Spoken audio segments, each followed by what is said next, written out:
Boa sorte. Para Romário, Roberta e Clica.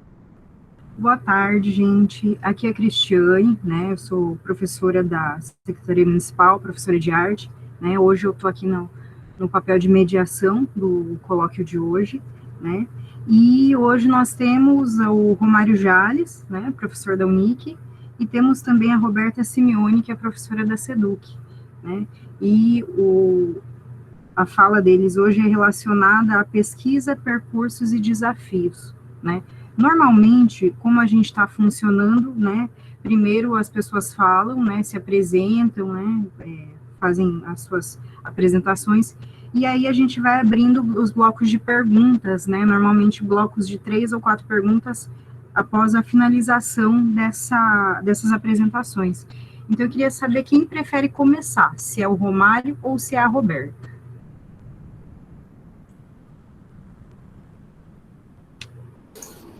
Tanto faz. Tanto faz. Você que sabe, vai. Para, não mentira. Posso apresentar, então. Vai, Rob, começa aí.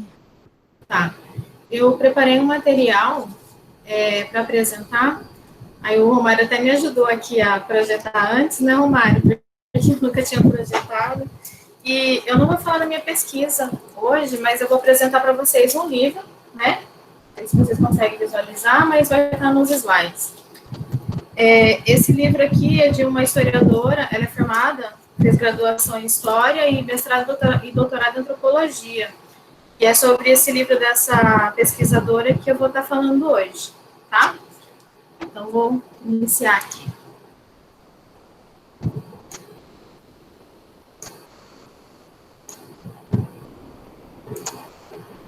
Lembrando que são 20 minutos, né, em torno de 20 minutos para apresentação. Tá, eu vou tentar falar rápido, tá? Então, já foi aberto? Estão conseguindo ver? Estão vendo? Sim, Roberto, estamos vendo. Ah, então tá, obrigada. Eu só estou vendo a minha tela mesmo. Estamos vendo. Bom, então, o nome do livro chama Sobre o Autoritarismo Brasileiro, da Lília Moritz Schwartz. Me chamo Roberta Moraes Simeone, sou doutoranda do PPGS com a orientação da professora Michele Sá. Então, antes de começar a falar um pouco do livro, eu vou falar um pouco dessa senhora, dessa artista que chama Sônia Gomes. A Sônia Gomes que fez essa obra que a Lília utiliza na capa do livro, né, sobre o autoritarismo brasileiro. Ela nasceu em Minas Gerais, né, e ela vem de uma descendência onde a avó era parteira benzedeira, né, e, segundo ela, usadeira de rodinhas na cabeça, e com o pai branco, né, então, da família branca, segundo a biografia dela, ela herdou a ruminação dos guardados, onde ela faz trabalhos com restos de tecidos, né, e costuras, né, onde ela borda afetos, junto com a memória. Então, sua arte consiste em fazer esculturas de memória. Então, durante toda a apresentação, todas as obras, né, que eu coloquei são dessa senhora. O tema, então, que ela aborda, como eu já disse, se chama Esculturas de Memória, ele traz torção e outros movimentos contidos nas obras, né? E essa torção que ela traz para a cena, né? Ela apresenta as questões raciais, né? Presentes na sua memória, enquanto artista, enquanto mulher, né? E a partir daí ela tece toda essa memória com suas próprias mãos, mediante o uso de fios e tecidos, que ela encontra, que as pessoas doam, né? E assim ela faz sua arte. A arte dela é uma mistura de arte popular com erudita, né? E ela, inclusive, já foi premiada, a Sônia Gomes. Sobre a autora, né? É professora, como eu já disse antes, é graduada em História, fez mestrado e doutorado em Antropologia, e atualmente ela é professora titular do Departamento de Antropologia, então da USP. E ela já escreveu vários livros. O Espetáculo das Raças, esse eu ainda não li, já adquiri, mas não consegui ler ainda. As Barbas do Imperador, que foi Primo Jabuti, uma biografia, e o livro sobre Lima Barreto, que chama Lima Barreto, Triste Visionário. Inclusive, nessa obra aqui dela, ela traz várias literaturas relacionadas à temática que ela aborda no livro, que é sobre autoritarismo. Bom, a intenção de apresentar esse livro aqui é somente para a gente estar colaborando, né, com aquelas pessoas que vão fazer discussões, né, sobre essa temática nas suas pesquisas. Por isso que eu fiz a escolha desse livro. Então, eu vou trazer o que é o livro, né, por que ele surgiu, qual foi o motivo, né, da autora de trazer essa discussão à tona, apresentando as divisões que compõem, né, o livro, ou seja, os capítulos, né, com a introdução e depois as considerações finais. Então, no primeiro, ela fala sobre escravidão e racismo, no segundo, mondanismo, patrimonialismo, corrupção, desigualdade social, violência, raça, gênero e intolerância. E, por fim, ela faz o fechamento. Vou tentar falar um pouquinho rápido por conta do tempo, porque eu preparei alguns slides que, de repente, a gente pode ter algum problema com o tempo. Então, a questão que ela coloca é por que somos o que somos e qual a origem do autoritarismo no Brasil, né? A partir desses problemas, ela vai tecer as suas considerações, dizendo, no início, né, na introdução, que ela vai falar assim, história não é bula de remédio. Por quê? Porque durante o livro, em alguns momentos, ela vai se reportar ao ofício do historiador e o que é historiografia. E como é importante, né, o uso da história para legitimar poder. Aí eu vou fazer essas abordagens lá na frente. Então, para a autora, o Brasil tem uma história específica que difere dos seus países vizinhos, né? Então, aqui ela vai dizer assim, em relação aos países, né, latino-americanos, o Brasil foi colonizado por portugueses, realizou o tráfico de negros africanos e seria uma das últimas colônias da América a se tornar independente. E quando se tornou independente em 1822, a independência instaurou uma monarquia no Brasil. Então, o Brasil deixou de ser Brasil colônia para ser Brasil império, para somente em 1889 o Brasil conseguir a república, né? Conseguir instaurar a república.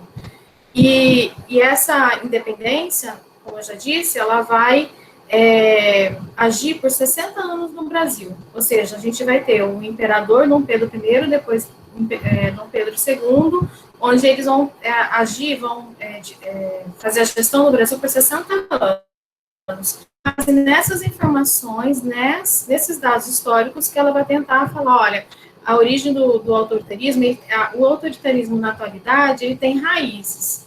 No caso brasileiro, aqui estão algumas dessas raízes. É isso que ela vai mostrar durante o livro. Bom, a respeito dos estabelecimentos nacionais, né?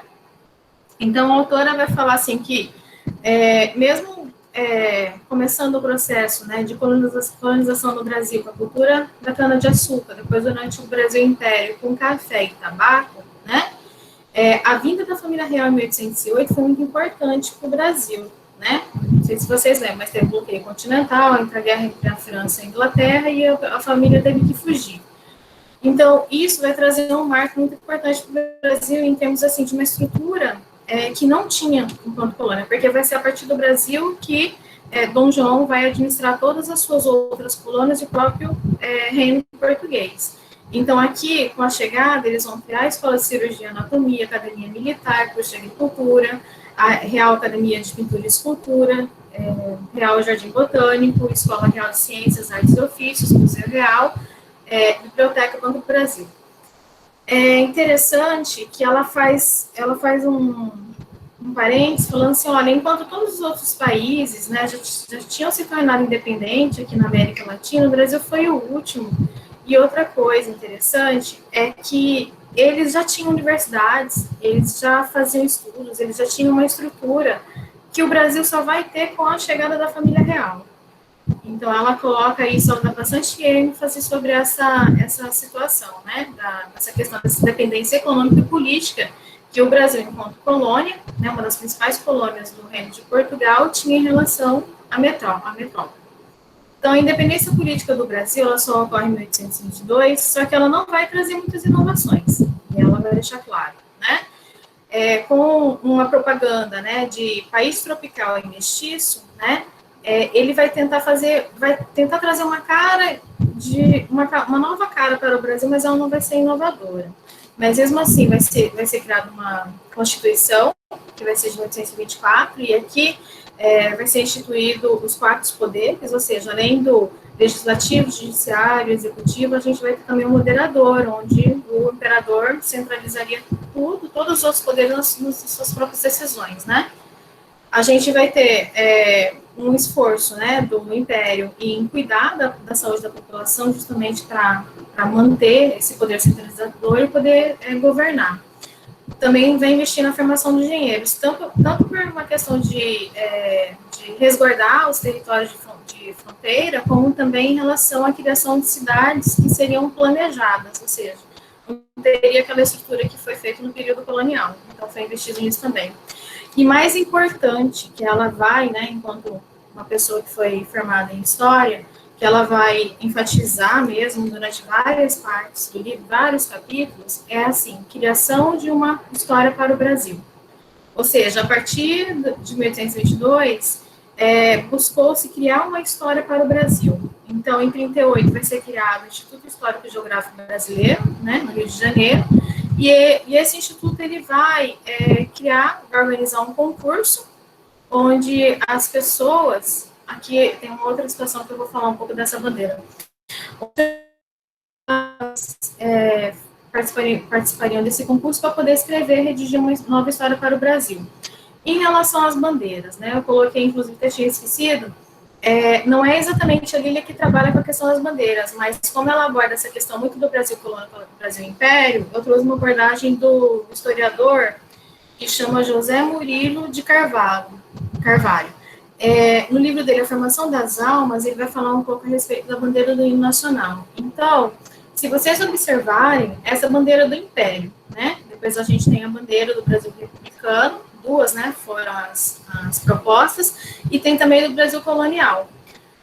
O ciclo da bandeira do Império tinha como característica, né, a coroa, que dizia respeito à questão do Império, ou seja, seria instalada uma monarquia. Essas estrelinhas que estão no entorno estão relacionadas às 20 províncias que tinha na época. Esses ramos, tanto do lado esquerdo como do lado direito, está relacionado ao café e ao tabaco, que era a base da economia. Esse lacinho no meio é a ligação, né? A economia se fortalece por meio desse desenvolvimento econômico. No meio é a cruz, né, católica, e esse instrumento é um instrumento, agora dá para visualizar direito, mas em outras imagens ele vem um pouco mais claro, é um instrumento de navegação. Então, essa bandeira é muito similar à que foi criada, solicitada por Dom João, antes da independência do Brasil, para criar também uma identidade para o Brasil, como Brasil colônia. A diferença é que não tinha essa imagem de brasão. Mas tinha as cores, né? Tanto o verde como o amarelo, que está relacionado aos brasões das famílias, tanto de Dom Pedro como também da Maria Leopoldina, que passou a ser a esposa do Dom Pedro. Então, essas cores, elas estão presentes nos brasões dessas famílias europeias, brancas, né, e isso ela traz. Ela não traz exatamente a questão da bandeira, mas ela traz essa importância em se reportar aos nossos símbolos da atualidade, nossos conceitos, aquilo que a população brasileira acredita, né, como sendo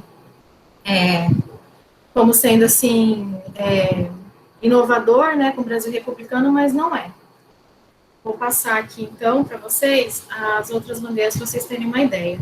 Então, o Brasil, né, a partir da independência, vai ser dividido em 2 reinados, né, o primeiro que foi Dom Pedro e o segundo que foi Dom Pedro II. A gente vai ter um período regencial aí, onde as elites vão se revezar no poder, que vai ser entre 1831 até 1840, que acaba que o Dom Pedro II, porque o Dom Pedro primeiro foi obrigado a retornar a Portugal, e o segundo, ele assume aos 14 anos com o Pacto da Maioridade, né, Pacto, é um outro nome que eu esqueci agora, mas foi feito um golpe, né, da maioridade para ele assumir, porque as elites, elas estavam, tanto os liberais como os conservadores, eles estavam entrando muito em conflito, então não havia equilíbrio político nesse período, né, então por isso que o Dom Pedro II acaba tendo que assumir o Brasil. Então, aqui, eu não vou conseguir mostrar para vocês, mas em cima, à esquerda, a gente tem a coroa,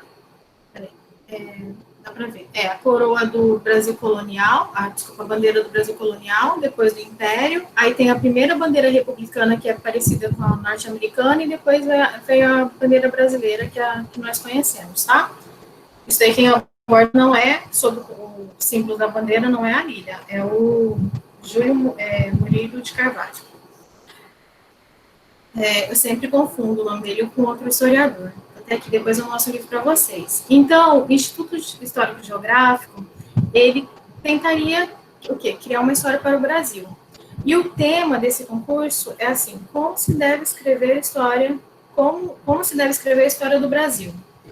Então, várias pessoas tentaram, e uma pessoa que dissertou sobre o tema foi o cientista que não era brasileiro, o Carl von Martius, né, que nasceu em 1994 e morreu em 1868. Ele ia criar o mito da democracia racial.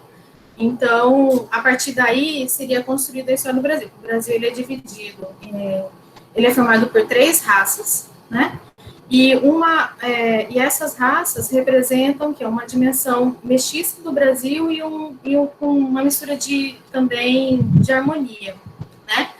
E para tentar justificar nessa história que ele cria sobre o Brasil, ele falou assim que o Brasil é formado por 3 rios, né?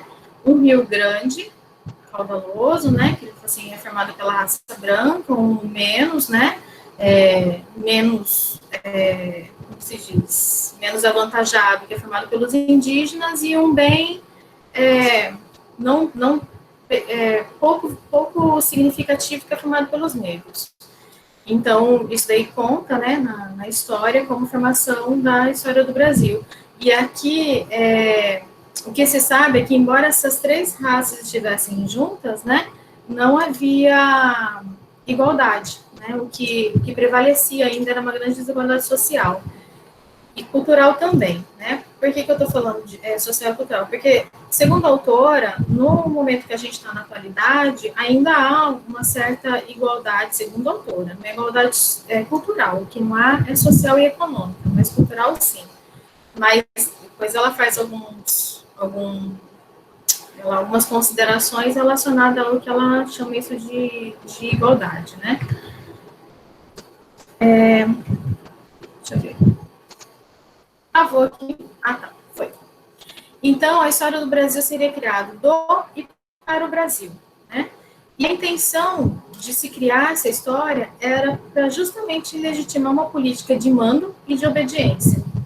Então, essa história, como ela vai fazer bastante ênfase, a história ela é utilizada por alguns políticos, né, como um instrumento político para legitimar poder. No caso do Brasil colônia e Brasil imperial, eram as elites, né? Então, as elites agrárias, porque nesse período o Brasil era eminentemente agrário, né? Escravocrata, né? Que o tráfico de pessoas era legitimado nessa sociedade. Então, eles precisavam de algo que justificasse isso, que legitimasse. Então, eles fazem uso o quê? Da história oficial. Por isso, a história foi criada, do e para o Brasil. E nessa história, né, precisava ficar claro que tinha aquelas pessoas que mandavam, os brancos, e aquelas que deveriam obedecer. Quem? Os escravos. Em relação aos indígenas, né, tanto no período colonial como no período imperial e nos dias atuais, eles continuavam sendo dizimados e suas culturas violadas. Isso ela vai trazer, a questão indígena não trabalha tanto, ela vai trazer mais no final relacionado um pouco a questão de violência e também um pouco a questão de desigualdade social e alguma coisa relacionada à questão de raça, mas ela não aprofunda muito, não.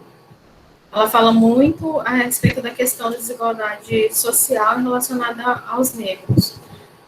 Então, a história, como eu já disse, ela teve, né, um papel como instrumento de poder, e ela vai falar o seguinte: a narrativa histórica produz sempre batalhas pelo monopólio da verdade. No entanto, ela se torna particularmente fértil em períodos de mudança de governo ou regime, mas também em momento de crise econômica.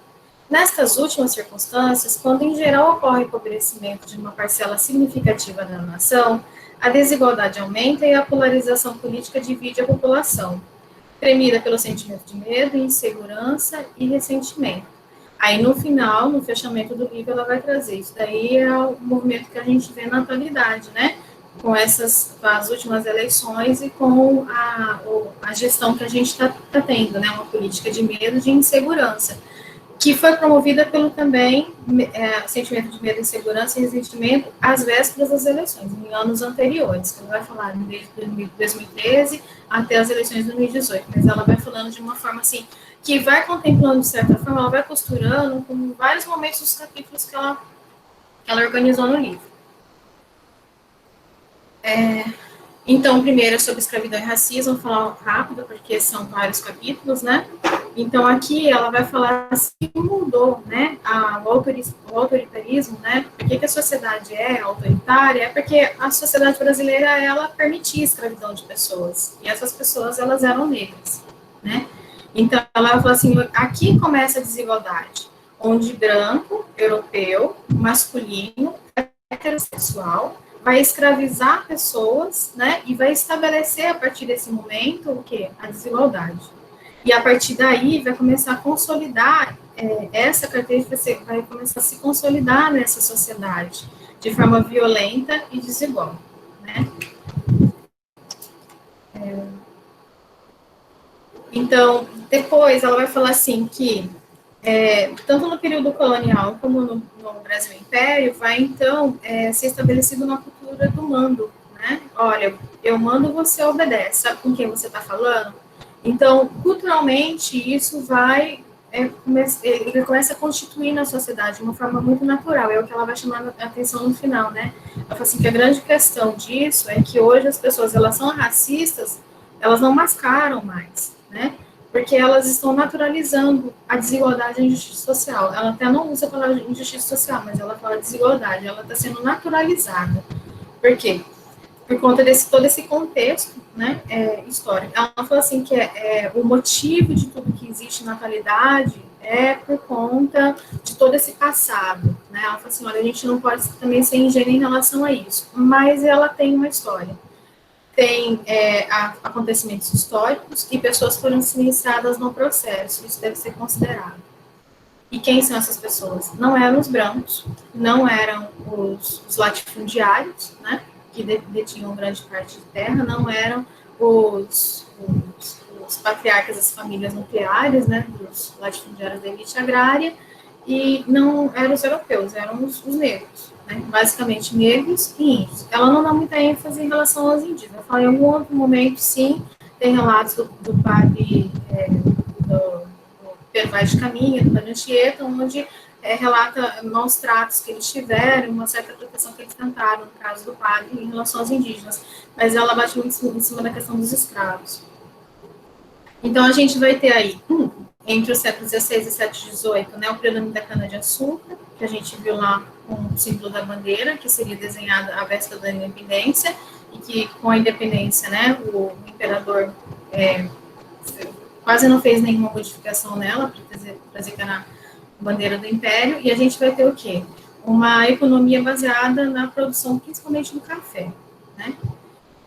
A mão de obra continuava escrava, então, mesmo assim, o que fica claro é que, mesmo assim, o Brasil sendo uma monarquia e sendo independente, a sociedade não mudou, ela continuava no estágio não estamental que nem o período medieval, onde não havia nenhuma mobilidade social, mas ela continuava, assim, com dificuldades de mobilização social entre os grupos, né? Então, ela vai continuar patriarcal, hierárquica, né? E com uso de mão de obra, que só vai conseguir a abolição em 1888, a véspera da proclamação da República, que foi em 1889. Então, o Império, ele vai, durante todo esse período, né, vai fazer 60 anos, vai fazer uso do quê? De mão de obra escrava. Negros, né? E essa família patriarcal, né, onde tem um que manda e o outro que obedece, ele vai ser organizado a partir da família patriarcal. Então, tem um chefe, um homem, um branco, né, que vai agrupar no seu entorno todos os seus parentes, seus descendentes e também os agregados. E aqui começa uma política que a gente vai ver muito depois, no Brasil americano, durante a política café com leite, que é a ascensão do voto do cabresto, né, dos currais eleitorais, né, porque aqui começa todo aquele chefe, né, aquele coronel, que ainda não era coronel, depois ele vai ser denominado assim em períodos posteriores, que vai sustentar a sua família e todos os agregados nessa nova organização social, né. Essa foto aqui, ela é muito conhecida, geralmente os historiadores utilizam, eu trouxe porque ela traz essa foto no livro, e aqui ela quer mostrar, assim, que pelas imagens de época ficava claro, né, quem era o senhorzinho, não só pelo fato de ser branco, mas também pelas vestimentas e e as feições, né, das pessoas que contemplam a foto. Então, aqui ela falou assim, olha, bem isso aqui é a política que a gente tinha naquela época. Os escravos ficavam descalços, né? Alguns, inclusive, ficavam incomodados em relação àquela situação, aquele constrangimento, olhava de lado, olhava para baixo, não olhava, ou desconfiados, porque realmente era uma situação de descontentamento. Enquanto o senhor branco, uma roupa diferente, né? Geralmente não era roupa gasta, uma roupa nova, uma roupa, né, bem arrumada e com sapatos. Então, ela traz isso também para a gente pensar. Acho que ele voltou aqui, peraí. Para frente. Bom, aqui parece muito com aquilo que quem gestou, né, Idade Média, encontra, né? Então, assim, na família patriarcal, os filhos, eles já tinham um destino já previsto pelo chefe, né? Então, se eram filhos de homens, né? Então, o primeiro ia cuidar das finanças, do negócio da família, né? O segundo ia se dedicar a alguma outra coisa relacionada ao comércio, alguma coisa. O terceiro ia para a questão religiosa. Ou o segundo para a questão de estudar a advocacia, alguma outra coisa. E o terceiro, religioso. E a filha... Por que eu estou falando da filha? Porque em algum momento ela vai falar da cultura do estupro, né? Que é muito comum na nossa sociedade, está naturalizado. A filha era uma moeda de troca para que os pais pudessem, essas famílias, né? Essa elite agrária pudesse negociar, né? E manter o seu poder econômico e político entre os grupos que eles tinham afinidades. Então, a filha era utilizada somente como moeda de troca.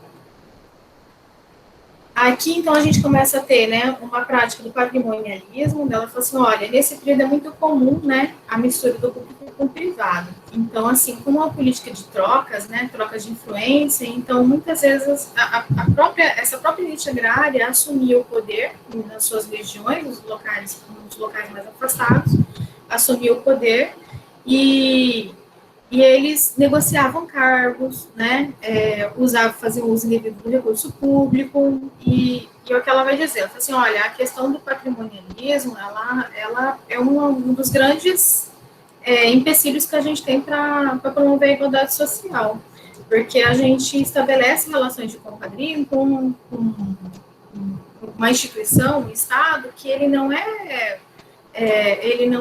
privado, ele é público. Mas aqui, em se tratando de Brasil Colônia e Brasil Império, ela até faz um esclarecimento. Fala assim, olha, quando era Brasil Colônia, era até comum, tanto a prática de patrimonialismo como de corrupção, que até em relação à corrupção não tinha tanto problema, porque era um pacto que o próprio coroa de portuguesa mantinha, né? Aquelas pessoas que faziam o uso, né? Extravios de ouro, de diamante e tudo mais, para poder manter o seu poder na região, já que a própria coroa não poderia estar aqui fazendo a gerência dos seus domínios, né? Mas a questão do Brasil Império é porque pertencia ao imperador. Então, se pertence ao imperador, pertence ao rei, então não é público, é do Estado, porque o rei é o próprio Estado, né? Considerando que aqui a gente está saindo de uma característica dos Estados absolutistas da Europa, né? Quando a família real chega ao Brasil, em 1808, já tinha acontecido, né, a Revolução Francesa, e a gente já tinha toda aquela situação dos ideais iluministas, né, tendo como foco promovendo todas as evidências da América, até que o Brasil foi um dos últimos. Então, a gente aqui já vê, assim, tem um entendimento, segundo a própria historiadora e antropóloga, que havia uma prática muito comum, né, dessa situação de patrimônio se confundir entre o público e o privado. E ela vai trazer isso durante esse capítulo. E a intenção de fazer... Desculpa te interromper, já se passaram uns 20 minutos, tá? Já passou um pouquinho do tempo, mas, né, eu acredito... eu vou correr, então. Tá? Eu não estou conseguindo ver vocês, eu vou correr, então. A respeito da corrupção, né? Ela vai falar assim, corrupção, ela passa também a ser algo, assim, normalizado nesse período, e ela vai se estender depois da República, depois de 1889, porque era uma forma de você fazer os negócios, né, para que a elite pudesse se manter no poder. Bom, sobre a desigualdade social, ela vai falar assim, que aquelas pessoas que foram forreadas em 1888, a situação delas não mudou em 1889, nem com a instituição de uma nova Constituição. Porque essas pessoas, principalmente os negros, né, eles foram desassistidos, não teve nenhuma política inclusiva para integrar essas pessoas, para algumas exceções, principalmente em relação aos mestiços, né, e não necessariamente negros, que tinha um pequeno movimento de formação. E a questão, assim, importante, assim, que em todo momento, essas pessoas, elas não tiveram possibilidade de terem acesso à educação. Então, dificilmente elas conseguiriam ser integradas a partir de 1889 na sociedade, porque elas não tinham nem educação primária para poder se integrar. Então, começaram a ficar sempre aquém, né, da sociedade. Então, a desigualdade, ela vai entender que o motivo, né, o resultado, né, ela é originária de uma mão de obra escrava que existiu no Brasil, né, por anos, divisão latifundiária de terra, o racismo, o mandonismo, o patrimonialismo e a corrupção. Isso é uma das características principais que mantém a desigualdade. A violência, ela vai dizer, né, que no Brasil, atualmente, segundo alguns dados, é importante quem vai trabalhar com isso verifique, ela traz o nome dos institutos, né, dos dados dessas instituições, né, que apresentam. Eu vou assim, olha, no Brasil, tem uma estimativa de 171 mortes diárias. Isso é muito complicado, porque agora, no governo que a gente tem uma promoção que as pessoas tenham armas de fogo. E o Brasil já é violento. E segundo a Organização Mundial da Saúde, ela diz que no caso do Brasil, né, a violência é patológica, né, ela tem uma patologia específica. E isso promove tanto medo como insegurança. E, segundo a OMS, dificulta, inclusive, o desenvolvimento econômico. Ela vai trazer a respeito da questão da violência, principalmente nos romances que foram financiados por Dom Pedro II, né, que foi tanto o livro Confederação de São Luís como Iracema, onde fala assim, olha, os indígenas estão aqui para serem explorados, né, pelo colonizador europeu, e aqui se tem, de fato, uma mistura de raças. Outra questão importante, essa aqui é da obra, né, a referência à Confederação de Tamoios, falando que com a luta com o europeu, quem vence é quem? O europeu, o índio. Então, ele realmente é submisso ao europeu. Em relação às notícias, aos dados que ela apresenta, eu trouxe alguns na atualidade, falando que muitos, né, indígenas continuam sendo mortos, inclusive agora, em 2019, 2018, 2020.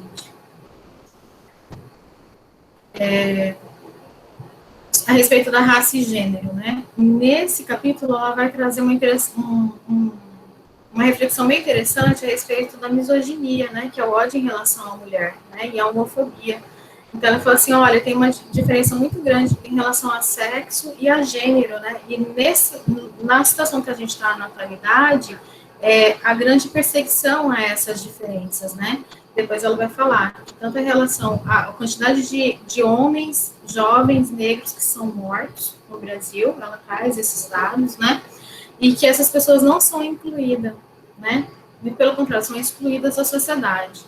Aí ela tenta justificar isso através de outra imagem, né, onde traz, assim, a imagem do colonizador branco com o Brasil, que é uma mulher indígena, né, bárbara, né, selvagem, porque lá atrás, não sei se vocês estão vendo, uma fumacinha lá ao fundo tem ritos canibais, né, como se tivesse um canibalismo ali, pessoas sendo assadas ali.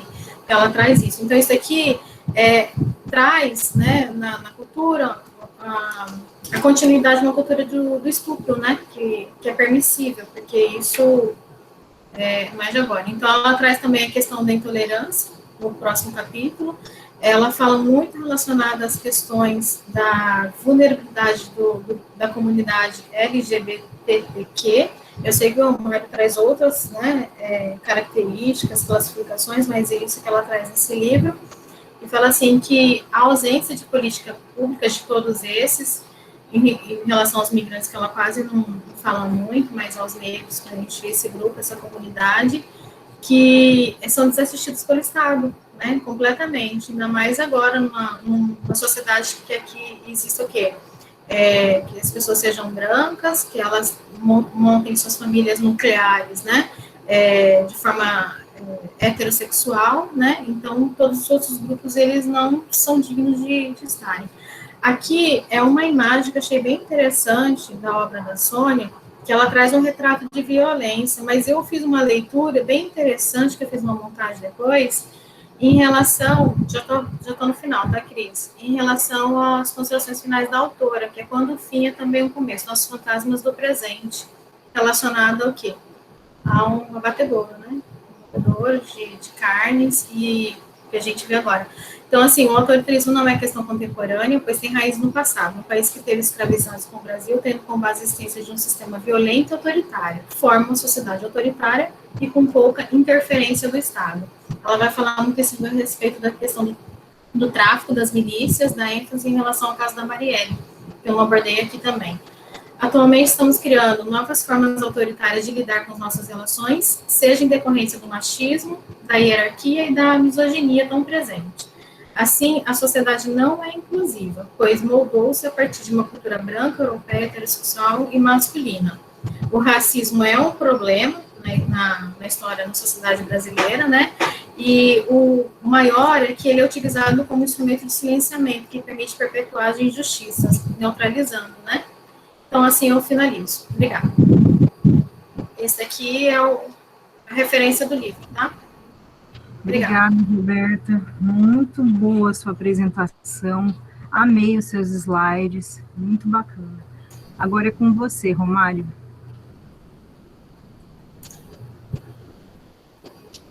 Muito bem, então. 20 minutos que eu tenho, Cris? 20 minutos. Vou tentar ser bem breve, então.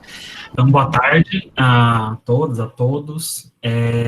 O convite foi para que eu partilhasse com vocês o andamento e como está a minha pesquisa. Estava até conversando com a Regina, conversei com a Michelle também, algumas coisas. O objetivo aqui não é apresentar o resultado final total da minha pesquisa, né? Que fica o convite para que quando eu for fazer isso, todos participem, mas mostrar um pouco do caminho, do percurso, do que eu tenho construído, do que tem sido feito desde a última vez que eu falei sobre essa pesquisa aqui. Importante lembrar que houve uma mudança, né, que aconteceu no começo desse ano. Inicialmente, uma pesquisa tinha como público e buscar parceiros que fossem migrantes LGBT para essa discussão sobre crise climática, mas, infelizmente, nós não conseguimos contactar, nós não conseguimos estabelecer essa parceria com esses migrantes. E aí nós tivemos que mudar de público e foram convidados pessoas que já estão no ativismo LGBT, militantes LGBT de Mato Grosso, para colaborarem com a pesquisa. Então, vou compartilhar aqui a minha tela. A partir de agora, eu não vou estar vendo aqui vocês.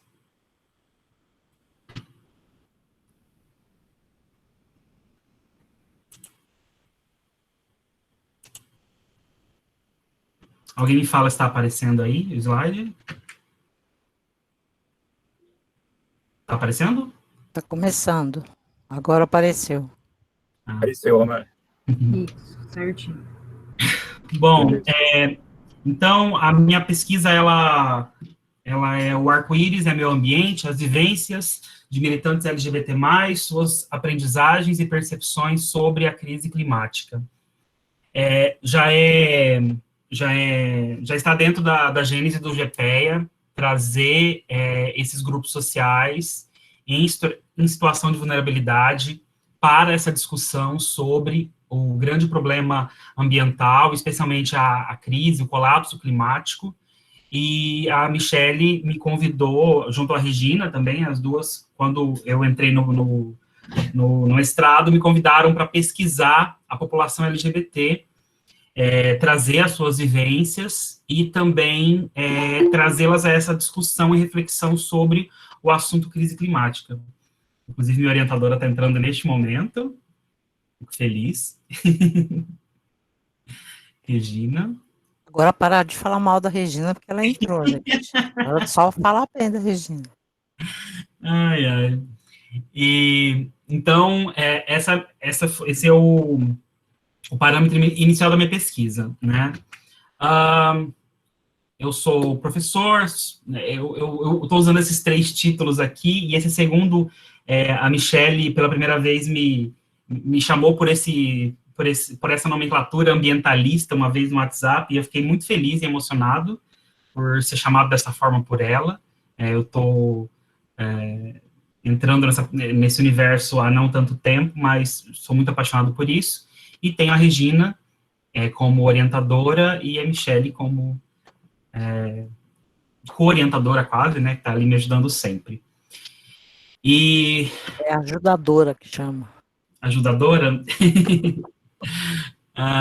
Então, e faço parte, orgulhosamente, desse grupo incrível, né, de pesquisa em educação ambiental, comunicação e arte, que é o GPEA. E, bom, a minha pesquisa, ela tem como objetivos, né, os caminhos que nós estamos traçando, com o objetivo de compreender as vivências de ativistas LGBT+, e suas percepções sobre a crise climática. E dentro disso, né, registrar por meio das autonarrativas as histórias de vida dos pesquisados quanto à sua identidade de gênero e sexualidade, compreender as aprendizagens de ser LGBT+, e ativista na vivência de cada pesquisado, e buscar, junto aos pesquisados, uma reflexão sobre a crise climática e como o movimento LGBT+, poderia se envolver no ativismo ambiental. Algumas notas iniciais aqui, a escolha do uso do termo LGBT+, ela passou por todo um processo. Lá no início da minha pesquisa, eu estava utilizando LGBTQIA+, que na minha concepção seria a sigla que abrangeria mais identidades. Eu enfrentei algumas críticas de algumas pessoas, não do GPE, claro, mas quando eu apresentei, isso me levou à reflexão, e resolvi utilizar o termo LGBT, que é mais amplamente difundido na atualidade, e como o símbolo mais na frente, entendendo que talvez essas 4 letras não consigam abarcar todas as identidades a qual essa comunidade acolhe, né, dentro do seu público. E dentro disso também a gente foi, logo no começo, quando a gente escolheu as pessoas que iriam participar da pesquisa, logo em seguida veio, quando foi, na semana praticamente que eu estava marcada as primeiras entrevistas, veio a pandemia, e em razão disso nós tivemos que fazer uma mudança de tática e utilizar as chamadas de vídeo para fazer as entrevistas, o que nos fez ter algumas perdas, porque o contato pessoal, o olho no olho, isso acaba perdendo, né, especialmente uma pesquisa que é feita na fenomenologia, utilizando os aprendizados da cartografia do imaginário, mas o registro por vídeo trouxe também, eu vou dizer assim, uma das coisas legais do registro em vídeo foi que, durante toda a entrevista, eu pude ficar 100% prestando atenção no que a pessoa estava falando, né, e ter realmente esse diálogo, sem me preocupar em fazer nenhuma anotação, porque todas foram gravadas, e eu pude reassistir depois para poder escrever. Então, também teve esse ganho, digamos assim. E aí, nós convidamos 7 pessoas para participar dessa pesquisa, e originalmente o fenômeno arco-íris, ele tem 7 cores, e até por uma questão de preservar a identidade dessas pessoas, nós resolvemos batizá-las e nomeá-las cada uma com a cor do arco-íris. Então, eu tenho essas 7 pessoas parceiras da pesquisa. Vou falar bem rapidamente sobre cada uma delas aqui, para eu poder chegar na outra parte, porque meu tempo está corrido. Então, a Vermelha é uma mulher transexual, militante do MST, uma pessoa incrível que me fez me reencontrar com o MST, que foi o movimento na qual eu fiz parte durante toda a minha infância e adolescência. Meus pais ainda são assentados do MST, e foi muito legal esse reencontro que eu tive com a Vermelha. E a Laranja é uma mulher bissexual, mãe solo, ativista da ONG Livremente, aqui de Cuiabá. O Amarelo é um homem gay, e foi, assim, uma aula, a entrevista com ele, porque ele foi um dos pioneiros, assim, eu acho que o pioneiro no ativismo LGBT em Mato Grosso, e ainda está em atividade, no caso. Ele é uma pessoa muito, muito admirável. Tivemos também o Verde, que é um homem gay, e esse é mais próximo à causa ambiental, é um ativista ambiental, biólogo pesquisador. Não sei se eu posso dizer aqui, mas essa pessoa está aqui hoje, inclusive, nos assistindo, que fez parte da pesquisa. Eu sei quem é. E tivemos também, aí nós temos um casal que fez parte da pesquisa, que é o Azul, que é um homem transexual, e a sua esposa, que é aqui chamada de Anil, que é uma mulher pansexual.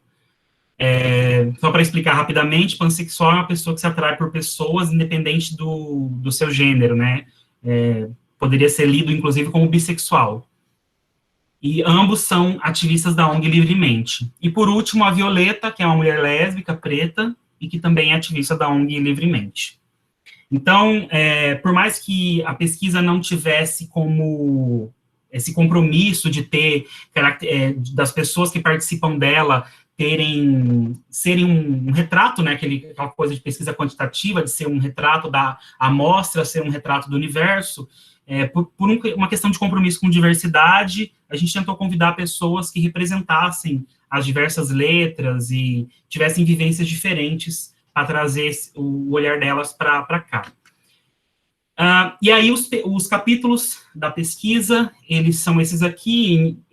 A pesquisa começa com as notas iniciais, fazendo, inclusive, algumas explicações sobre algumas escolhas desse caminho de pesquisa. Tem um preâmbulo que traz a introdução, a metodologia, a apresentação de tudo. E aí, nós temos esses 4 capítulos iniciais, que são os 4 capítulos principais, que são as... Só um pouquinho, só antes que eu me esqueça. Tá vendo essa figura que você está mostrando? Vermelho, laranjado, amarelo, verde, azul, anil, violeta. Uhum. Essa é a ordem das cores do arco-íris.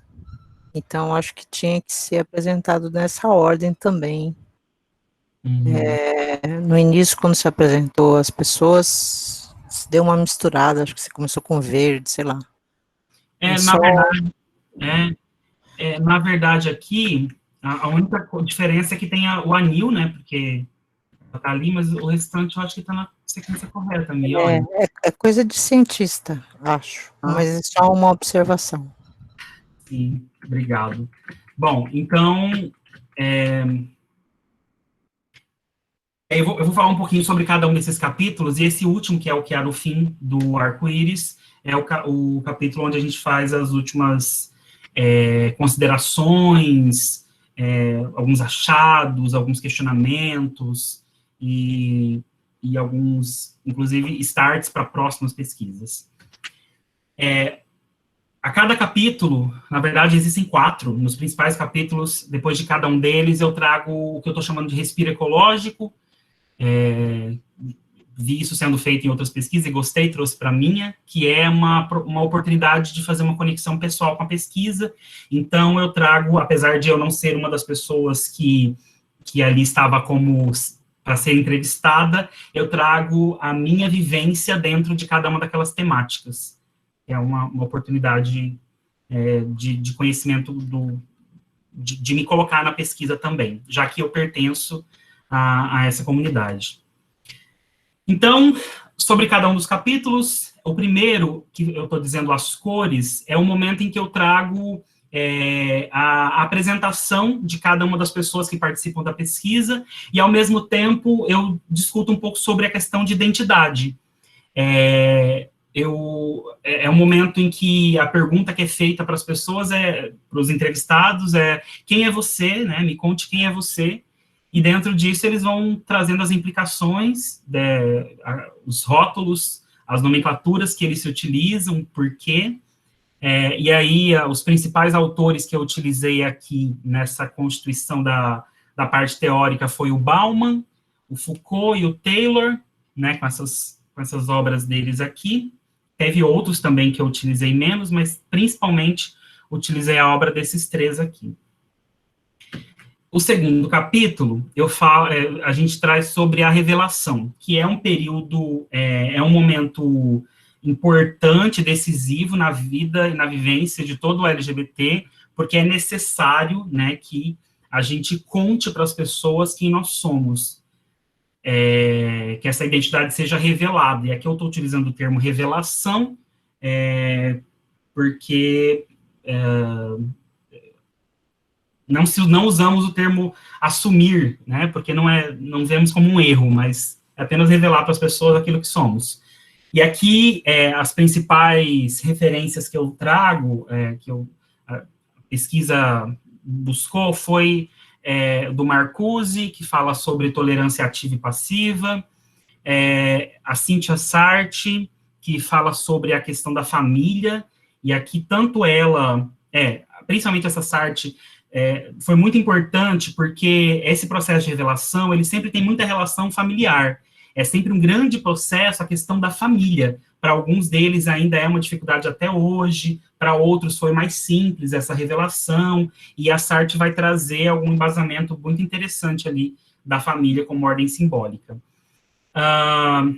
Aí tem essa autora Catherine Woodyard, que fala sobre identidade, que também trouxe aqui, essa Elizabeth Badinter, sobre identidade masculina, e a Jamila Ribeiro, que fala sobre feminismo negro, e aí tem algumas questões ali de intersecção, que foi interessante trazer para esse período aqui. Eu descobri nessa parte de revelação coisas muito, muito importantes. Oi? Desculpa te interromper, faltam uns 3 minutinhos para acabar seu tempo. Eu estou contando aqui. Obrigado. Obrigada.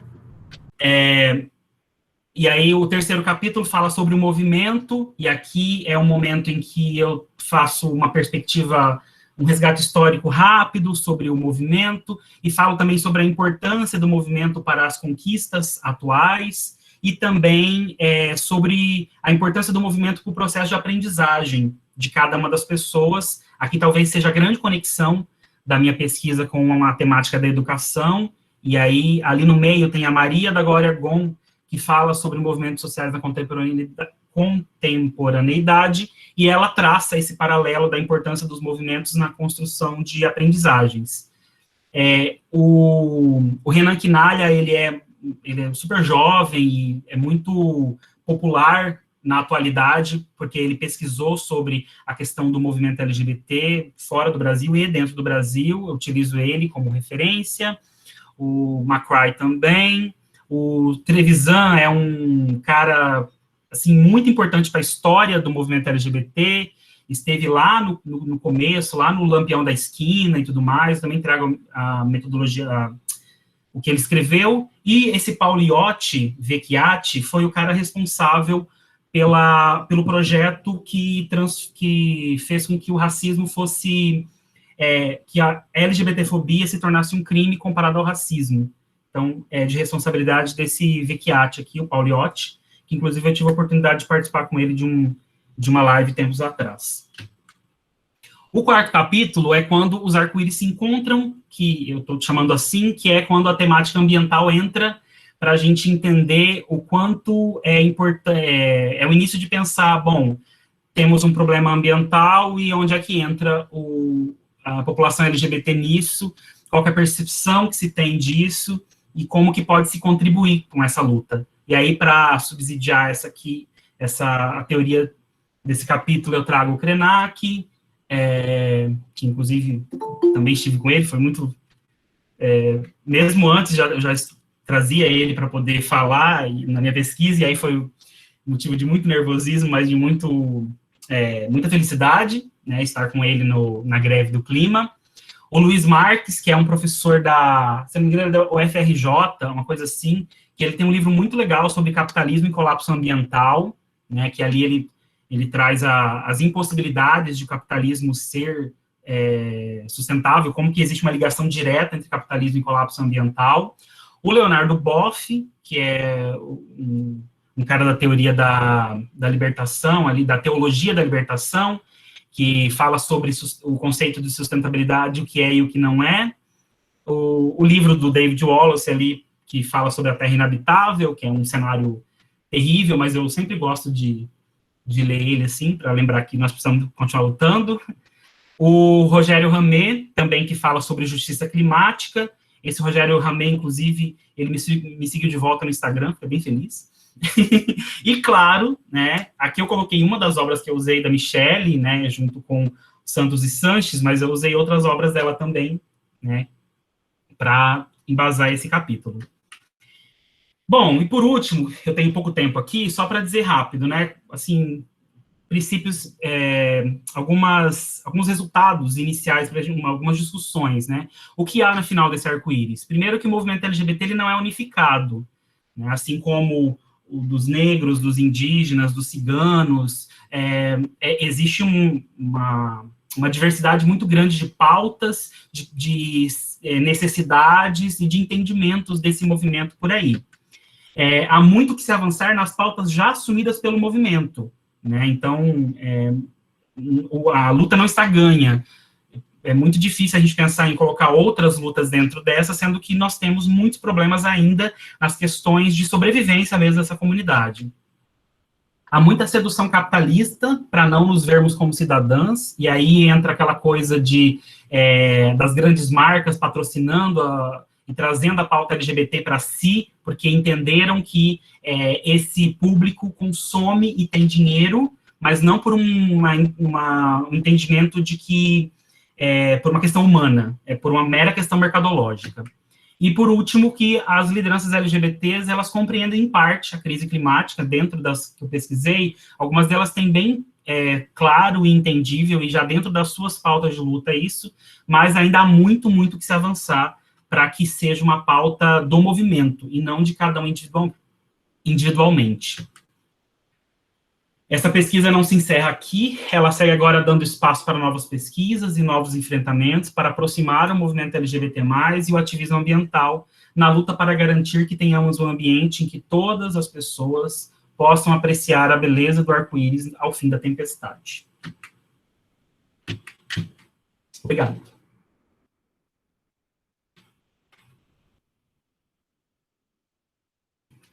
Parabéns, Romário, pela apresentação, muito bacana, né, o seu trabalho, sua pesquisa, né, com a Regina, os slides também estão lindos, né. Bom, então, gente, agora a gente abre para as perguntas, né, e aí vocês podem se inscrever pelo chat ou podem se inscrever abrindo o microfone, né, se a Regina quiser fazer alguma observação também, né, a Michelle, sobre as apresentações. Infelizmente, eu não consegui chegar a tempo de assistir a Robertinha, minha amadinha aí. Estava numa outra reunião aqui da universidade, mas cheguei na hora que o Romário começou, né, Romário? Eu parabenizo o Romário até aqui, pela caminhada dele. Agradeço muito a Michelle pela parceria a esse momento. O Romário está com uma dissertação já bem encaminhada, fazendo essas transições teóricas agora com esses diversos autores para ir fundamentando todas as entrevistas que ele já fez, a parte empírica, né? E já está quase qualificando. Vamos marcar daqui a pouco essa qualificação, né, Romário? Bem perto, está na hora já. E vamos caminhando aí. E nós nos colocamos aqui, né, para poder escutá-los todos, no que a gente pode melhorar, por onde a gente pode caminhar aí nessa pesquisa que está em andamento, e tenho certeza que vai ser uma bela pesquisa. Parabéns, Romário, ficou lindo os slides, amei a foto no final aí de vocês dois. O Vitor faz uma pergunta aqui. Romário, você consegue ver a pergunta do Vitor? Consigo. Bem, eu queria parabenizar aí as apresentações. No início da Robertinha, eu tentei entender o que ela queria trazer, essa história com a questão ambiental, mas depois eu percebi que, na verdade, é uma leitura de que o processo colonial permanece nesse Brasil e as coisas do passado não são do passado, né? Elas estão latentes, fortes. Hoje de manhã eu tive uma reunião com o pessoal da Holanda, Hungria, Bélgica, Índia, e era sobre a liberdade acadêmica dentro do processo do crescimento do fascismo e o papel das universidades nesse contexto. Foi um papo muito interessante porque majoritariamente o pessoal é das ciências políticas, tinha uma pessoa da economia e o outro da história, mas a pauta ambiental, ela não tinha, né? Eu que trouxe, liguei aos aspectos políticos. Então a gente percebe que não é só no Brasil esse caso do crescimento do fascismo, né? A guerra híbrida não é só aqui, está em todo o mundo se alastrando. E vejo que a Europa tem a fama de ser a colonizadora, ela se preocupa, alguns professores se preocupam com isso e tentam trazer o papel da universidade no combate a esse fascismo, a esse crescimento da direita, né? E está todo mundo muito amarrado, assim, por exemplo, não é só no Brasil que teve corte de verba das ciências humanas. O cara da Alemanha também, ele disse que não consegue mais aprovar nenhum projeto. Então, o cerco vai se fechando, e eu acho que essa internacionalização, de como que a gente se agrega e se coletiviza, e usa algumas táticas em comum, seja que hemisfério for, é bastante importante, né? Então, nesse sentido, parabenizo a Rob. Depois eu queria ver esses bordados aí, Rob, manda para mim depois, por favor. E, Romarinho, eu acho que a sua pesquisa agora está redondica. Antigamente eu via com mais dificuldade de entrelaçamento da questão LGBT e ambientalismo, e eu acho que foi sanando cada vez mais. A apresentação que você fez hoje, ela tem uma cara muito bem feita, bonita, de uma pesquisa que é um engajamento da militância LGBT, e como que esse grupo, que é tão bonito, forte, né, no mundo inteiro, ele junta com um grupo que é fraco e frágil no mundo inteiro, que é a questão ambiental. Somos muito poucos, somos a minoria da minoria da minoria, e invisibilizados pelo sistema, né? Ontem eu me emocionei com a revista Nature, porque é uma revista consagrada internacionalmente, importante, e tinha uma nota preliminar pequena, uma frase do corpo editorial da revista, né? Hoje, mais do que nunca, não se separa ciência e política. E nesse contexto, a natureza não pode ficar alheia a esse processo. A natureza, no caso, em todos os sentidos, né? Nos sentidos ambientais, mas no sentido da revista também, que chama Nature. Então, eu acho que você conseguiu trazer, né, acho que as orientações que Regina te deu foram bacanas e você me surpreendeu desde o primeiro dia do colóquio de pé. Eu lembro que você trouxe um livro, Iniciante da Pesquisa, mestrando, é difícil a gente ver isso daí.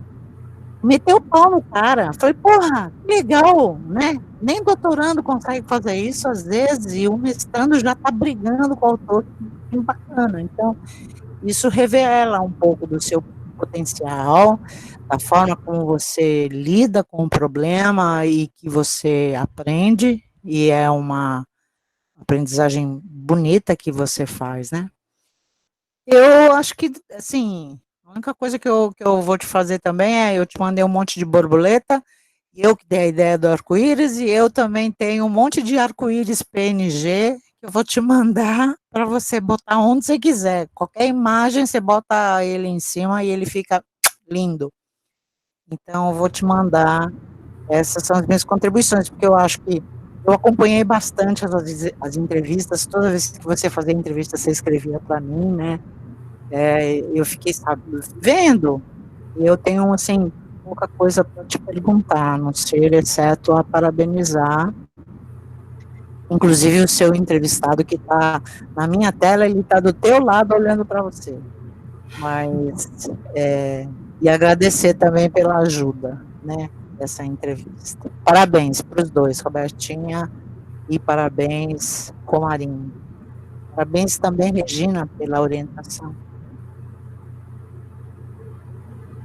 Obrigada, Mi, obrigada, Rê. Romário, ainda tem um questionamento do Vitor e da Débora, né, que são as duas pessoas que estão inscritas. E o Irineu parece que quer se inscrever, aí acho que a gente deixa para o próximo bloco, né? Então, fala primeiro o Vitor, depois a Débora, aí o Roberta e Romário se pronunciam, né? E aí, no próximo bloco, a gente abre para o Irineu e quem mais se pronunciar. O Vitor que você está falando é o Vitor ou o Victor? Porque o Victor também falou que tem uma pergunta. Lá em cima. E o Vitinho mandou escrito a pergunta dele.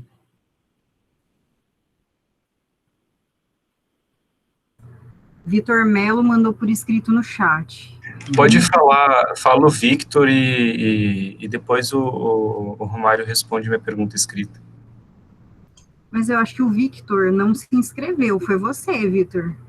O Victor, Eu acho que eu tinha mandado antes do Vitor sem ser. eu acho que sim. Mas a ordem dos fatores não altera o produto, tanto faz. Pode falar, porque a minha já foi escrita já, Victor. Aí ele responde depois. Tá bom, Vitor.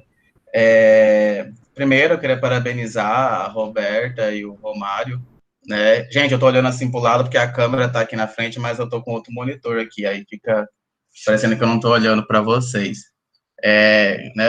Eu entrei nesse curso já no meio do caminho, mas foi muito bacana.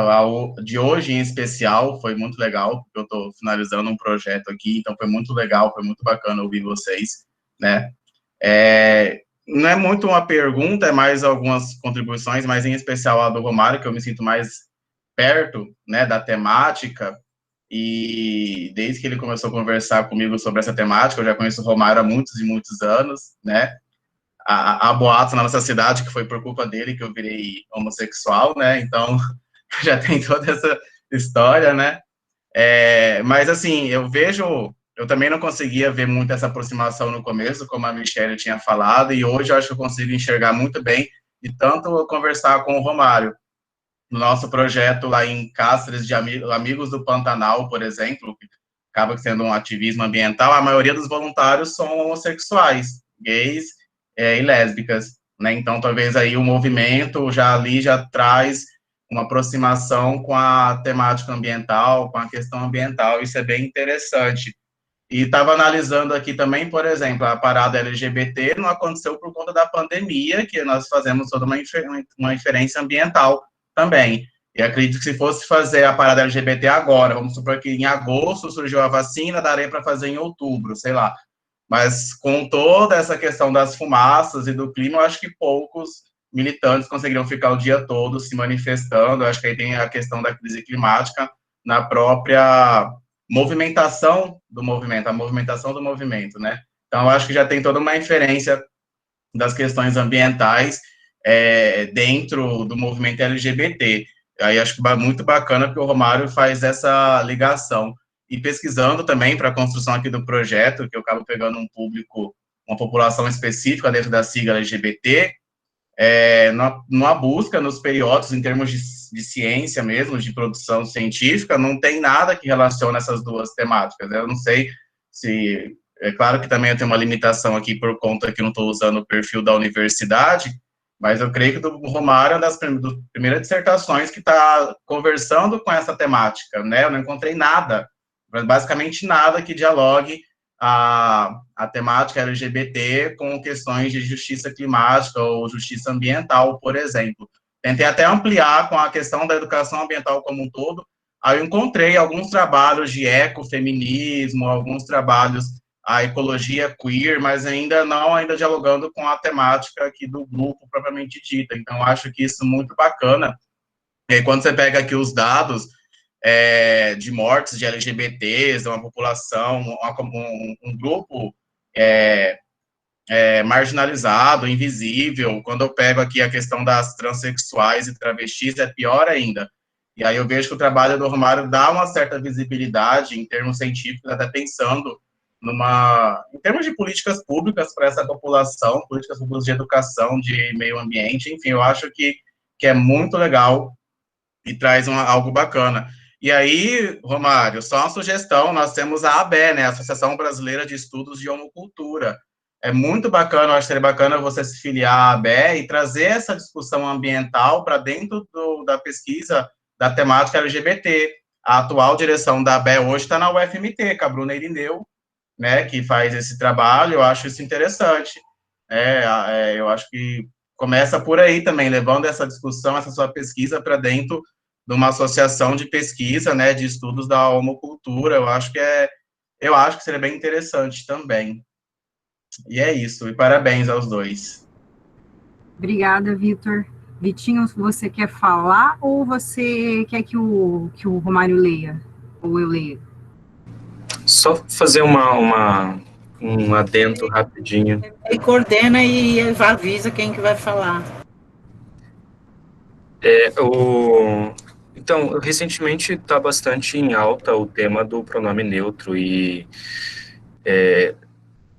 principalmente no âmbito de classificar da autoclassificação num gênero que te deixa um pouco mais confortável consigo mesmo. E eu queria a perspectiva do Romário, pelo menos entender a perspectiva do Romário e também da pesquisa sobre esse tema, sobre esse assunto.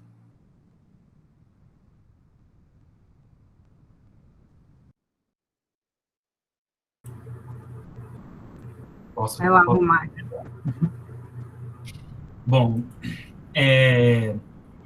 o Vitor trouxe isso muito em razão de que no Twitter, no último mês, mais ou menos, nas últimas semanas, essa discussão começou a tomar muita força sobre essa questão de gênero neutro. Por um lado, muitas pessoas meio que zoando, né, essa coisa de chamar de todes, e que existem alguns tipos de teorias para a linguagem neutra, né? É importante lembrar que eu não sou linguista, não tenho conhecimento aprofundado sobre esse assunto, apesar de gostar muito do poder que as palavras, de estudar as palavras. Acho que até faz parte, né, da gente do GPE aqui, entender a simbologia das palavras. O que eu penso sobre esse assunto, né, a utilização de termos neutros, independente da questão da teoria ilo e tal, eu acho que é muito importante cada vez mais a gente pense em uma desconstrução linguística, e eu acho que no sentido de enxergar a língua como machista, a gente já tem caminhado a passos muito importantes. O próprio Paulo Freire, na Pedagogia da Esperança, ele fala sobre essa revisão de pensamento dele, de que ele recebeu muitas cartas de mulheres, dizendo que ele utilizava uma linguagem muito machista, e que realmente, né, ele assumia essa meia-culpa ali na pedagogia da esperança. E a gente precisa entender que, para nós, acho que todas as pessoas que estão aqui nessa sala, que somos pessoas binárias, ou seja, nos entendemos dentro dos padrões que são colocados como masculino e feminino, essa mudança de linguagem, ela meio que, assim, para a gente não faz muita diferença, muito pelo contrário, ela vai complicar a nossa vida, porque a gente vai ter que repensar a maneira da gente falar e escrever. Só que a gente precisa entender que para algumas pessoas, talvez isso seja importante. Para algumas pessoas que não se enquadram nesse padrão binário de gênero, pessoas que não se veem como homem ou como mulher, que se veem como pessoa sem gênero definido, talvez para essas pessoas essa questão linguística tenha importância. E é muito fácil a gente minimizar o problema de outra pessoa quando esse problema não é o nosso problema. Então, isso acontece com todos os grupos sociais e as suas pautas de reivindicação. Então, existem caminhos dentro da linguagem para que a gente tente ao máximo se utilizar de um linguajar neutro, sem a necessidade desses termos rebuscados, mas eu sei que eu tenho amigos que estudam linguística e eles falam que existem teorias para isso. Nos Estados Unidos, esses estudos são muito mais antigos, né? A teoria queer é uma teoria desenvolvida lá há bastante tempo, e dentro dela existem estudos sobre tornar a língua inglesa menos binária. No Brasil, até porque o inglês, a diferença entre o masculino e o feminino não é tão gritante quanto no português. No português todas as palavras praticamente, elas têm a versão masculina e feminina. No inglês não é bem assim. Então, para nós, a luta seria muito difícil. Eu falo isso porque, assim, quando eu estou escrevendo, no meu caso, eu tento utilizar o máximo de termos neutros, e quando não dá, utilizo o feminino e o masculino. Mas é muito difícil. Hora ou outra vai passar batido. E você vai utilizar apenas o termo masculino porque está meio condicionado. Então, você vai reler o texto e pensa, já está aqui o machista de novo falando, né? Mas é estrutural, está dentro da gente. Então, eu quero falar um pouquinho sobre isso. Primeiro que eu discordo veementemente que é uma linguagem neutra. Neutra é aquilo que não fede nem cheira, isso só existe na química. Se a educação não é neutra, muito menos LGBT também é neutra. Há uma linguagem política, é diferente, não é uma linguagem neutra. E no contexto de uma linguagem política de inclusão das pessoas, eu creio que se você for incluir, é melhor você acatar essa linguagem política. Então, se as pessoas que não se encaixam no binarismo macho e fêmea gostam do todes, vamos usar o todes, né? Se os negros hoje aceitam se chamarem de pretos, vamos usar o que eles acham que é melhor. Então, eu acho que sempre o movimento social nos fala e eles necessitam que a gente acatem essas decisões que as pessoas fazem. Mas não é uma linguagem neutra, né? É uma linguagem política de inclusão das pessoas que não se encaixam no binarismo macho e fêmea. E, portanto, eu sou adepta, embora eu seja heterossexual, eu não sou heteronormativa. Então, nesse contexto, eu acho que tudo que for para incluir, é melhor a gente fazer. E com política, não é neutro, isso.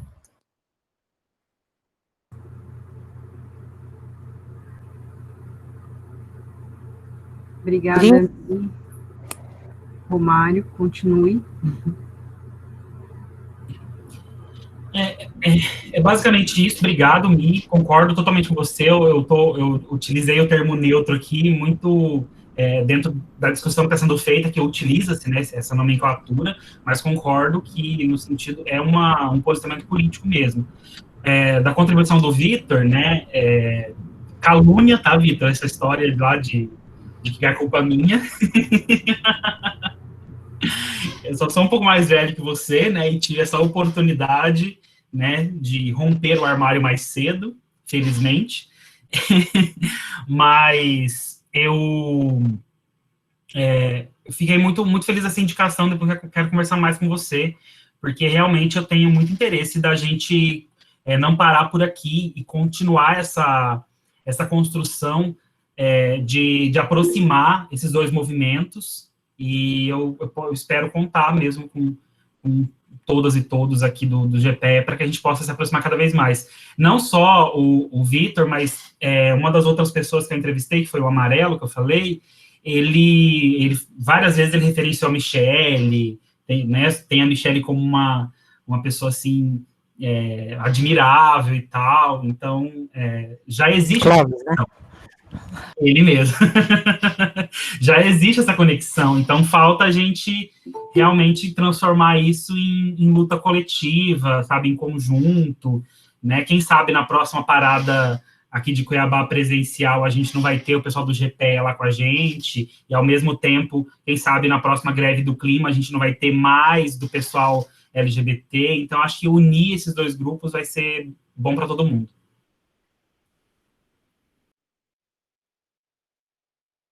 Certo.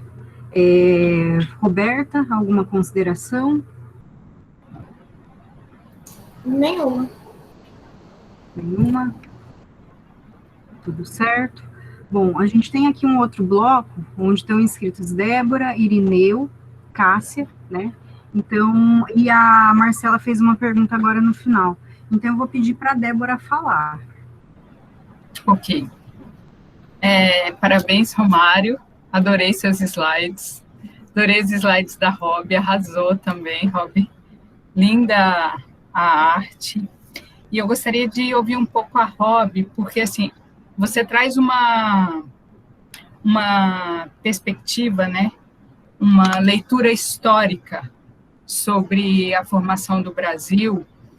E eu gostaria de te ouvir no sentido de como você percebe a importância da incorporação dessa perspectiva histórica pelos movimentos de educação ambiental crítica e de educação ambiental popular. Então, mas acho que é melhor fazer os blocos, né? Aí o Irineu faz a pergunta, a sua consideração, e a Cássia, e aí a gente abre para os comentários, tá? Irineu, por favor. Boa tarde, vocês me ouvem? Beleza, sim, ótimo. Beleza. Boa tarde, meu povo. Bom Boa poder tarde. falar. Gostaram? Já estou como um candidato aqui a vereador. Boa tarde, meu povo. Bom, eu quero felicitar a Roberta, né, e o Romário. Começar pelo Romário, mas eu tenho uma questão mais com a Roberta, para a Roberta. Eu domino mais o campo da Roberta, embora admire muito a investigação e a pesquisa do Romário. Fiquei muito feliz, Romário, de saber que você é filho de trabalhadores rurais sem terra. Eu acho que é isso, talvez, não sei, isso pode ser uma hipótese, né, minha. Isso talvez contribua para você ter esse olhar crítico, tão contemporâneo, né, tão atual. Parabéns, viu, Romário? Fico muito feliz. Você faz um trabalho, cara, que é linha de fronteira. Só pelo esboço que você apresenta aqui, é algo leve, colorido, bonito, gostoso, né? Que é bem uma característica da própria comunidade que você pesquisa. Acho legal como que essa característica da comunidade, né, que é alegre, cheia de vida, de cores, de arte, de beleza, você traz para o seu projeto, né? Ou seja, você está sendo coerente. Então, parabéns, viu, Romário? Muito legal, gostei bastante, viu? Muito bonito. É um orgulho, cara, ter gente como você fazendo esse tipo de pesquisa. Agora, depois tem que divulgar isso, disseminar mais isso, né? É um orgulho. Para a Roberta, é mais do campo da história, Roberta, parabéns pelo trabalho que você faz.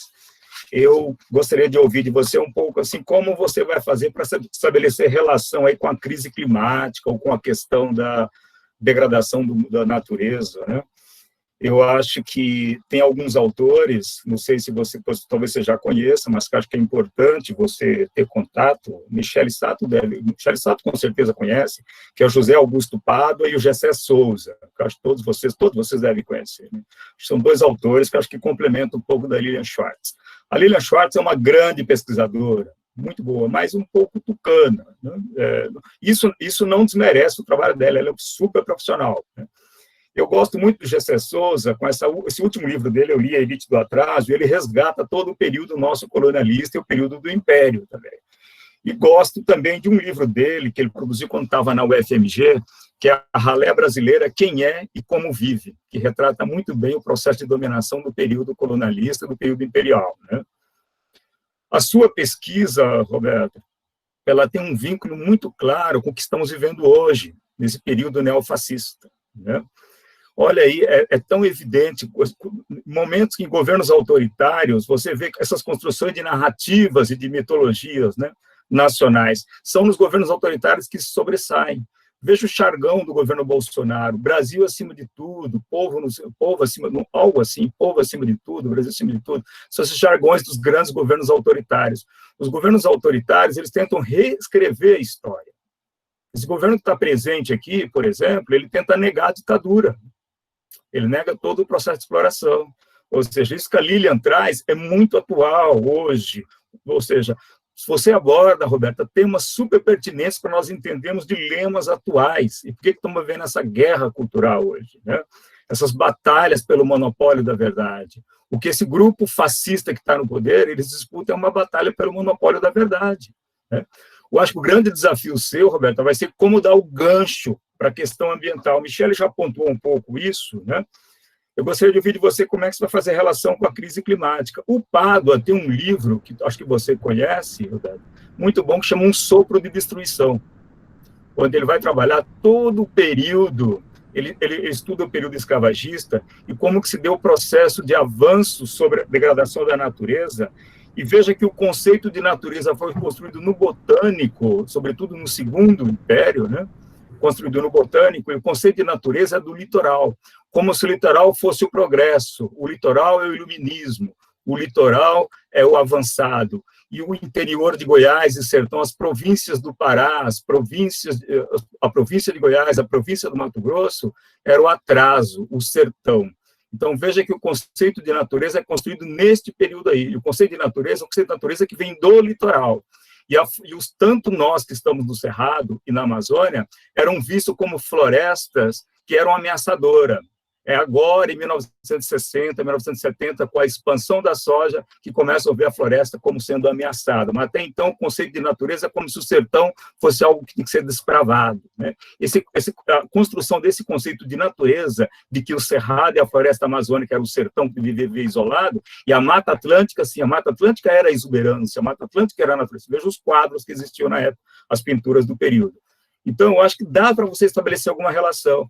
É aí que surge o mito do Eldorado. E hoje, o que nós estamos vivendo hoje? O que esse grupo que está no poder pensa hoje? A floresta amazônica é Eldorado para os madeireiros, é Eldorado para os mineradores, é Eldorado para os produtores de soja, né? Esse mito da natureza intocável, como se o Brasil fosse um universo imenso, intocável. Isso surge aí, nesses estudos que você está fazendo. Tá? Eu acho que é possível você estabelecer essa relação. Mas gostaria de ouvir um pouco de você. Como é que você vai dar o gancho aí para a crise climática? Tá bom? Parabéns, Roberto. Belo trabalho. Obrigada, Irineu. Obrigada, Débora. Cássia? Oi, gente. Estão me ouvindo? Ok. Não é pergunta, é só duas considerações que... primeiro, com relação à dupla Rorô, né, como a Rê já escreveu aí, Romário e Robin, agradecê-los pela oportunidade, né, agradecer ao GPEA, na verdade, numa quarta a gente está estudando, né, e é sempre muito bom ter acesso às pesquisas, né, que vocês vêm desenvolvendo, e cumprimentar o Romário pela pesquisa, que eu acho que já tem data já qualificou, já vai defender, porque está muito bom, Romário, e assim, você traz denúncias e anúncios, né? Ao encontro do que o professor Irineu trouxe, é uma estética, uma leveza, e você passa uma mensagem de uma luta tão importante e com uma generosidade muito grande. Então, queria te cumprimentar pelo trabalho, as suas orientadoras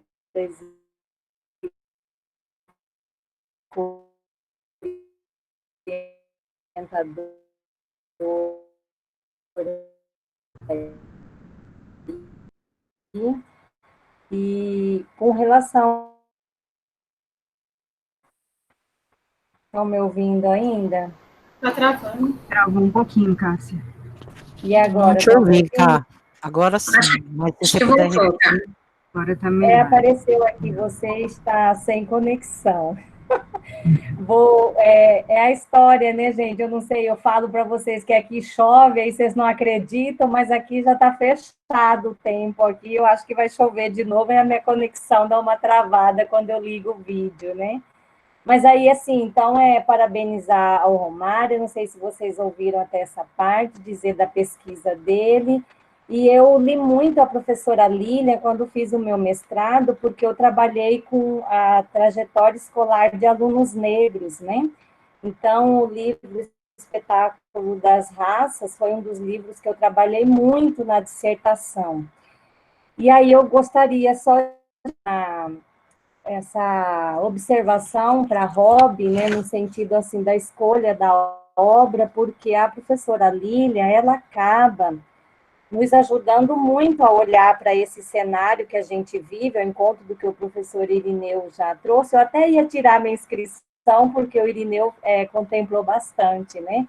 Mas eu fiquei lembrando assim que quando a Lília apresenta situações históricas, ela nos traz como um despertador pelo que a gente está vivendo agora, né? Num governo retrógrado, esse é o termo que ela usa, quando ela traz bastante informações sobre como é essa luta contra esse governo, e de todos os adjetivos que a gente possa utilizar, ela usa esse retrógrado no sentido daquele governo que insiste em voltar atrás, quando insiste em retirar direitos que foi tão duramente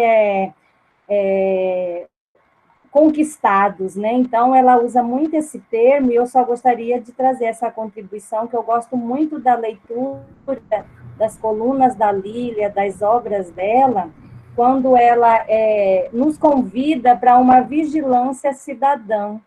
E quando ela começou a escrever esse livro, ao encontro do que a gente vivia em 2018, ela já acenava aí, você vê, o livro tem temas tão atuais que a gente vive agora, né? Mais fortes ainda, eu acho, do que ainda em 2018, quando ela começa a escrever esse livro. Então, ela traz essa realidade para a gente e faz esse convite para a gente dessa vigilância cidadã, né? Então, ela sempre tratou desses temas tão atuais, e eu, por conta da minha paixão pelo tema das relações raciais, eu gosto bastante das discussões da professora Lília, e aí, assim, eu gosto da crítica em especial que ela traz, agora que a gente vive esse momento da pandemia, dessa romantização desse recolhimento ao lar, porque parece que todas as pessoas estão no mesmo barco, que todas as pessoas estão protegidas nos seus lares. Então, ela traz bastante denúncias nesse sentido, sobre essa desigualdade social, né? Então, era assim, não é pergunta, só queria dizer que eu gosto bastante dessa autora, né? E parabenizar os dois pela tarde, parabenizar o GPEA, e diante de tantas angústias, medo, desânimo que a gente enfrenta nas nossas particularidades, aí a gente ainda consegue se reunir para estudar e para se fortalecer, porque acaba que a gente sai de um encontro assim bem mais fortalecidos, né? Então, só agradecer a oportunidade, tá? Obrigada, Cássia. A Marcela fez um questionamento ali no chat sobre por que sair do armário, né, para o Romário. Eu não sei se a Marcela vai querer complementar o questionamento. Quer, Marcela, falar mais alguma coisa? Eu só queria aproveitar a oportunidade para parabenizar as apresentações, que foram riquíssimas, e dizer para o Romário, a pergunta já foi dada, né? Foi uma dúvida quando ele falou romper do armário. E depois dizer que, Romário, a gente trocar umas ideias aí, até para que eu possa, aqui na escola, que eu possa trabalhar de forma bem direcionada, né? Assim, eu tenho esse interesse mesmo a gente conversar bastante depois, mas surgiu essa dúvida, né? Por que sair do armário? Por que esse termo? Você falou romper do armário, mas por que sair do armário, né? É uma dúvida minha. Bom, então, Romário, por favor, depois a Rob. Muito bem. Inclusive, esse relato do Vitor aqui, depois, quem tiver a oportunidade de ler a minha dissertação, ele contou essa história e eu relatei lá na dissertação. Sobre a questão... Primeiro, eu queria falar sobre... que o Irineu falou sobre ser filho de sem terra, e para mim isso é motivo de muito orgulho, porque eu estive... quando meu pai foi para acampamento, eu tinha 7 anos. No primeiro ano que ele ficou no acampamento, eu não estava com ele, eu fiquei morando na minha avó, mas depois eu fui. Então, eu estudei dentro de uma escola do MST, a 3ª e a 4ª série, que é uma experiência, foi uma experiência muito, muito incrível, assim, ter estudado lá dentro, numa escola que se chamava Escola Salete Strozak, e eu me construí como sem terrinha, né, que é o termo que é dado, e eu fiquei no MST, fiquei até os 17 anos, quando eu saí para morar na cidade para poder fazer faculdade. Mas sempre tive essa ligação, então, muito da minha formação como cidadão do mundo, como militante, vem da minha formação que eu tive nos encontros, que eu participava de todos que os meus pais me deixavam ir, no MST, fiz curso de teatro do oprimido lá dentro, então isso me deu muita bagagem lá dentro também.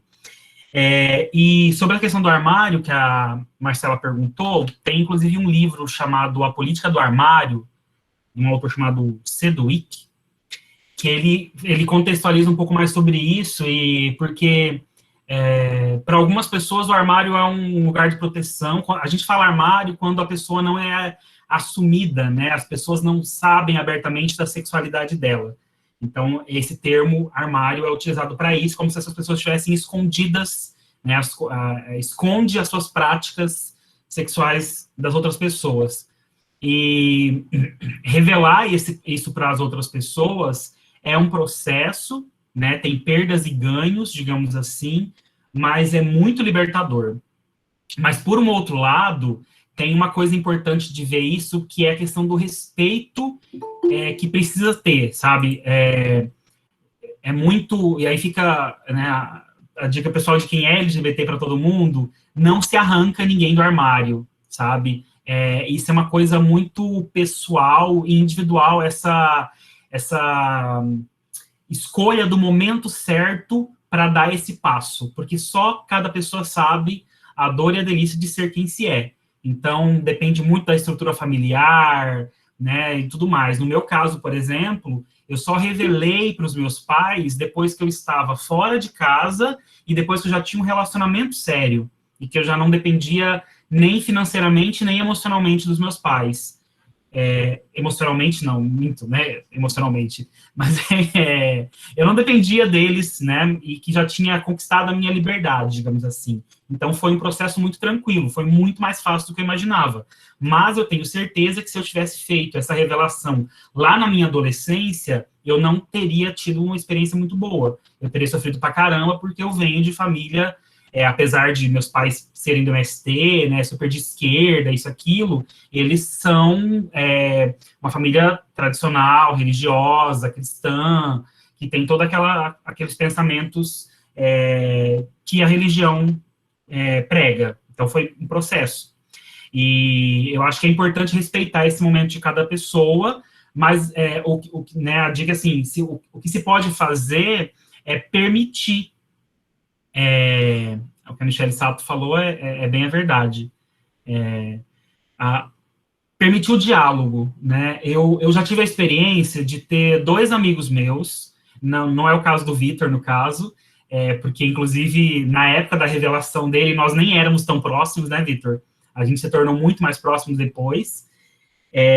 Eu tive 2 amigos, o Fábio, eu posso falar o nome dele, que eu tenho certeza que ele não vai achar ruim, o Fábio Pedrotti, que vocês conheceram, artista, ele começou a trabalhar comigo, ele tinha, na época, acho que ele tinha 16 ou 17 anos, e eu já vivia minha vida, já tinha um relacionamento, todas as pessoas do trabalho já sabiam, ele era meu assistente na empresa que a gente trabalhava, e ele não estava fora do armário, e eu nunca, em momento algum, perguntei para ele, ou coisa parecida, eu sempre respeitei muito esse lado dele.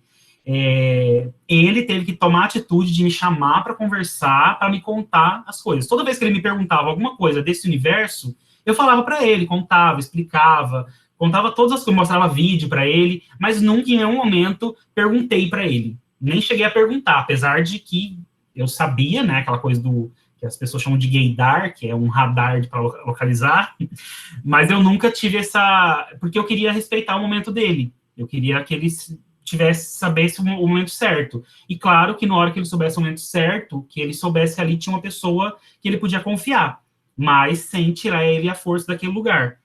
E foi muito, assim, a cena foi emocionante, porque eu fui a primeira pessoa, eu e meu marido, no caso, nós fomos as primeiras pessoas para a qual ele contou.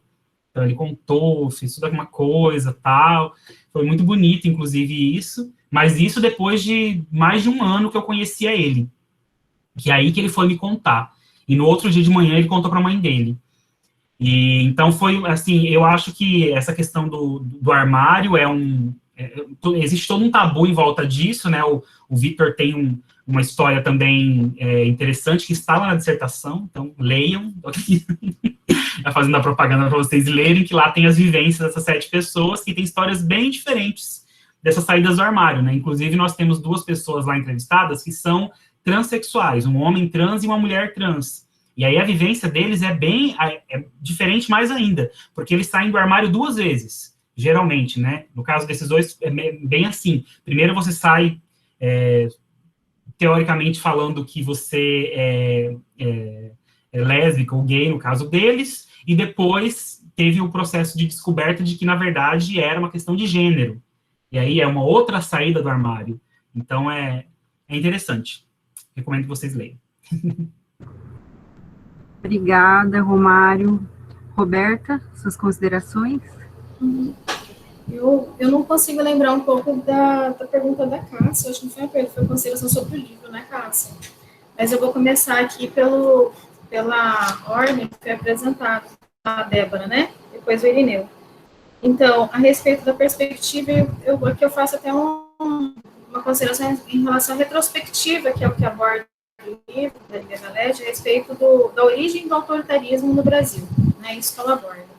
Em relação à educação ambiental crítica e popular, eu penso assim, que a abordagem que ela traz mostra para a gente que algumas coisas foram feitas, né? Lacunas existem muitas e grande é o nosso caminho, grande é a nossa caminhada, né?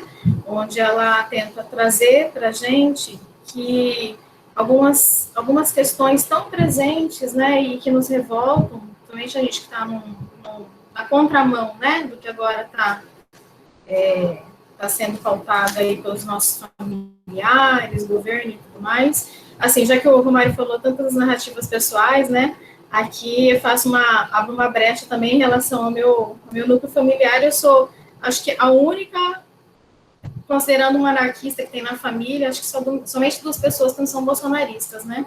Então, a gente fica totalmente na contramão, numa sociedade totalmente, assim, excludente como é. Então, eu penso, assim, que ela mostra pra gente, né, que nesses 400 anos de escravidão, 130 anos de Brasil republicano é muito pouco para o amadurecimento, né? E isso eu trago também para as questões relacionadas à educação ambiental crítica popular, então muita coisa deve ser feita. Só que aqui eu já faço uma abordagem em relação ao grupo, né, que a gente está, pesquisador de educação ambiental, e a gente deve ter esperança, né, e que deve, mesmo diante desse caos que a gente está inserido, que a gente deve ter esperança e se inspirar em atitudes éticas para que realmente o processo possa acontecer e a gente conseguir entender o que está acontecendo e sair dessa situação que a gente se encontra. Em relação à questão do Irineu, eu não li nada do Gessé, né? Eu já vi referências dele, mas eu nunca li. E a respeito do Pádua, eu já li, mas há muito tempo atrás, mas anotei aqui as considerações que você colocou. Eu entendo que, pensando nessa questão, né, do agronegócio, que é tão, assim, forte, né, na nossa região, pensando nessa retrospectiva que é feita pela autora sobre a questão da constituição dos latifundiários, a política do mando, do patrimonialismo, onde se confunde público com privado, da corrupção que tem nos três poderes, né, judiciário, executivo e legislativo, é difícil a gente tentar se ver, né, no meio dessa crise que é na sua social, né, ela é ambiental, ela tem uma abordagem muito mais abrangente. Mas na minha pesquisa, né, que a gente trabalha com, eu e a Michelle, a gente vai discutir a questão da migração, a gente vai fazer uma abordagem em relação à questão xenofóbica, racista, sobre o racismo também, e daí a gente faz todas essas abordagens relacionadas à crise climática que a gente está relacionadas justamente sobre essas questões que ela aponta no livro. Né? É importante pensar nas questões que ela fala. Assim, olha, a questão do autoritarismo, da má gestão, a questão da corrupção, a questão das decisões referentes às questões climáticas e pactuações, ela tem uma cultura aí, né? Tem uma origem, né? E é interessante a gente pensar sobre quais são elas. A respeito das considerações da Cássia, eu não li Espetáculos das Raças, eu tenho um livro, mas eu não li ainda, Cássia, mas eu vou fazer a abordagem, sim, para a gente estar pensando melhor essas questões sobre racismo. Só isso. Bom, então, mais alguém quer se inscrever? Mais alguém tem alguma consideração? Né? Não tem mais nenhum inscrito? Só para fechar, e como essa questão racial ela é importante, tem um estudo. Desculpem, esqueci o microfone aqui em cima. Só para contribuir um pouco mais para que essa questão racial seja importante, saiu ontem ou antes de ontem na Science que os descendentes do Neandertal têm mais propensão a pegar Covid. Olha que barato. E aonde que estavam os Neandertal? Na Europa e no sul da Ásia, ou seja, chineses e europeus. Então, cada vez mais é interessante a gente perceber, né, como é legal. E a questão do armário, acho que é porque a gente guarda nossas roupas íntimas, calcinha, sutiã, as nossas roupas, e ele é quieto, ele é nosso, do nosso mais íntimo lugar com esse silêncio, né? Um lugar ideal para se esconder. E não é restrito a LGBT. Quando a gente perdeu as eleições e viu que esse Brasil era fascista, a gente comentou muito, nossa, os fascistas saíram do armário. No caso específico do Japão, tem uma depressão chamada hikikomori, que está saindo do Japão, está se alastrando para outros países. Geralmente acometem meninos, mas há meninas também no meio, mas 90% é sexo masculino, de gente que está na adolescência até um pouco na fase adulta, tem medo de encarar a sociedade competitiva, racista, cruel e capitalista que é o japonês, né? Então eles preferem fugir e eles ficam dentro de casa e muitas vezes eles ficam dentro do armário. Eu já li sobre isso e já acompanhei alguns documentários. Então, quando eles são abordados, todos eles falam Parece que tem um nome aqui no Brasil, o medo social, o medo de dialogar com as pessoas, o medo de conhecer as pessoas, o medo de... Mas é um pouco pior, né? Porque além desse medo de pessoas, ele literalmente não quer. Então, quando é classe média e rica, a família acaba limpando, acaba dando um suporte maior. Mas quando o cara vai morar sozinho, o apartamento deles é um nojo, eles não limpam, porque isso implica em pegar o lixo e sair lá fora, e eles não fazem. E ultimamente eles alugam aquela cabine do café e moram lá dentro da cabine. E precisa deitar no chão, que não cabe, é pequenininho, é minúsculo a cabine. E eles vão no banheiro e lá tem máquinas de macarrão, né? Aquelas coisas automáticas que o japonês adora. E eles vivem assim, desse jeito. E é também uma metáfora que usa no Japão no armário, que fica dentro do armário, que fica escondido para não... Não sei se também faz esse sentido que a Marcela teve curiosidade. É isso que eu queria falar. Bem, muito obrigada, né, Cristiane, pela coordenação, Rob e Rô, pelas apresentações muito bonitas e bacanas, e pela participação das pessoas. Vitor, você quer falar um pouquinho? Porque eu vejo você escrevendo algumas coisas aqui no chat. Talvez você queira desabafar um pouco. Você tem 10 minutos para chorar. O Vitor Hugo. Qual Vitor? Eu? Vitor Hugo de Oliveira. Não sei. Era só esse comentário das dificuldades que a gente passa, e aí, quando o Romário conta um pouco da trajetória dele, né, aí vem até algumas lembranças, assim, porque a gente é da mesma cidade, uma cidade de em torno de uns 14, 15 mil habitantes, que nem sei se dá pra usar essa palavra, governada, entre aspas, pela igreja, porque tipo, as igrejas lá vão até nas escolas, fazem culto, fazem missa, e é bem comum isso lá, em todo ano, né? Vai chegar um feriado religioso, as igrejas vão nas escolas, fazem atividades lá. Isso é muito comum, o Romário sabe disso também. E eu estava dando aula lá até ano retrasado, né? Eu fiquei 2 anos lá após o mestrado lecionando na educação básica.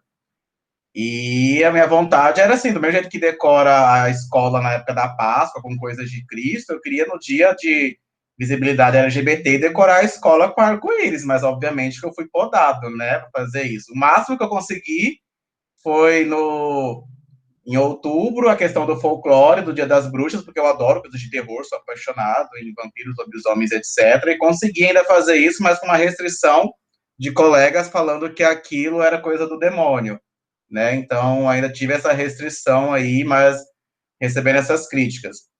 E como eu adoro cinema e adoro filmes, eu sempre tento trabalhar também a questão de filmes e, a partir daí, problematizar nas minhas aulas.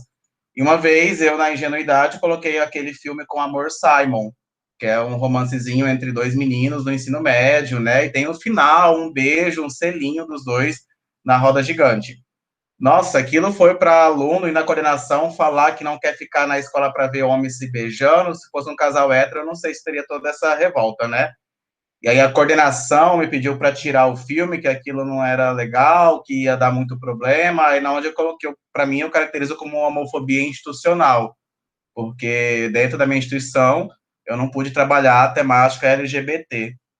Mas, assim, são coisas que a gente enfrenta. Depois, uma outra professora bem bolsonarista, até por não concordar com a minha posição política, ela começou a falar que o movimento LGBT eram todas pessoas pedófilas que ficavam abduzindo as crianças, me denunciou no Ministério Público falando que eu bati na bunda de um colega na escola. Gente, é cada história que a gente que passa por isso, assim, e não só a questão LGBT, eu tenho colegas lá também, professoras negras, que foram trabalhar a questão de cultura africana.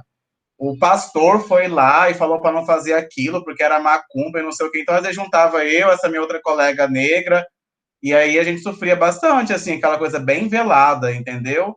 Então, era mais nesse sentido, porque o Mato Grosso já é um estado do interior, é um estado muito, assim, do coronelismo, o patriarcado, aí você vai mais para o interior ainda, é mais difícil, mais complicado.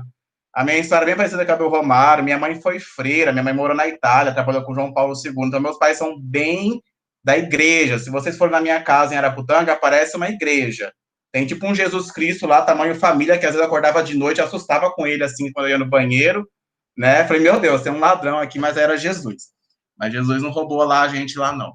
E assim, mas que aí a igreja comanda muita coisa. Nessa hora eu fico feliz em ter o Papa Francisco, que ele traz um pouco uma certa desconstrução, acho que não é o ideal, a perfeição, mas assim, ele falou, minha mãe acredita.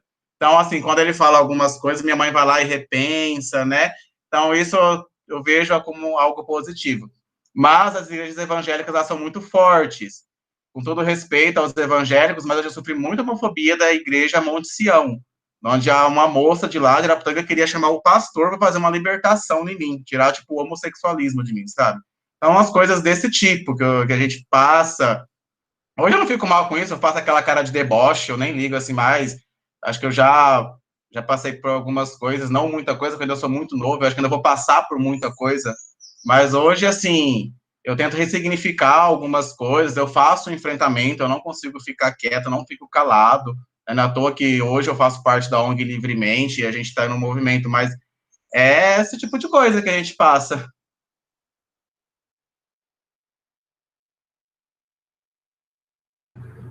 E o outro, Vitor, quer falar, Vitinho?